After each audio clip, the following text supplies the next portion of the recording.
What we saw from the Red Chapel, the size of our gathering was significantly restricted.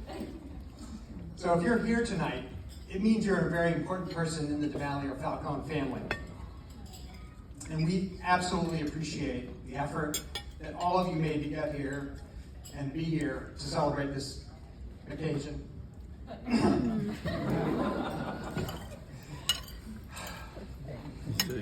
I'd like to thank the Falcones last night for hosting that welcome party. We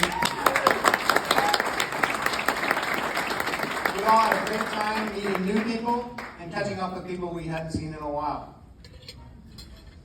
And lastly, I want to thank my wife, Suzanne.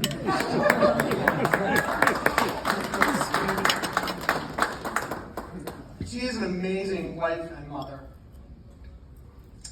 And if it were not for her, none of us would be here tonight. And I'm not talking about the obvious reasons and the planning that went into this event.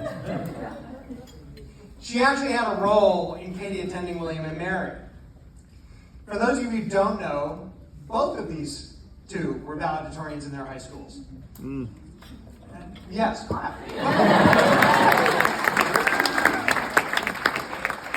In Katie's case, her drive for academic success started very early. It started in kindergarten when she showed Suzanne a homework paper, and Suzanne responded with, "Katie, is that really your best work?" All right, now it's all becoming very So you all heard the story, how they met. The part you didn't hear was the role that Suzanne played. So Katie was feeling down one night senior year, and it was typical relationship drama type stuff that most people go through in college. And she was talking with Suzanne on the phone, and Suzanne used some sort of bowling analogy about knocking more pins down until you find the right one.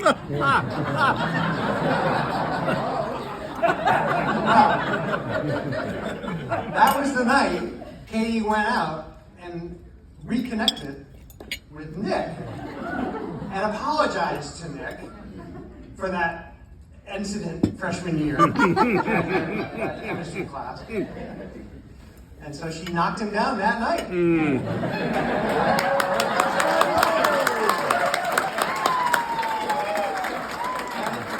It could have happened another night, but it happened that night because of Suzanne. Now, you also, I'm sure everyone saw the memory table there as you came in. One of the people on there is my father, Katie's Grampy D. Now, Katie, I wish you had gotten to know him the way many of us have. But I know that he's looking down and he is so proud of the woman you have become. Not to mention, you are the only one of his grandchildren, or children for that matter, who has followed his passion for the law.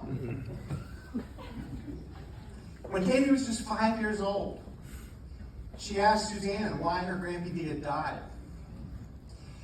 And the best answer Suzanne could give was that his heart was sick and it simply stopped working. And 5-year-old Katie thought about that for a minute and said with only the innocence that a child could. So he couldn't love anymore, and that's why he died? Now, I don't know. 5-year-old Katie could be right about that additional function of our heart.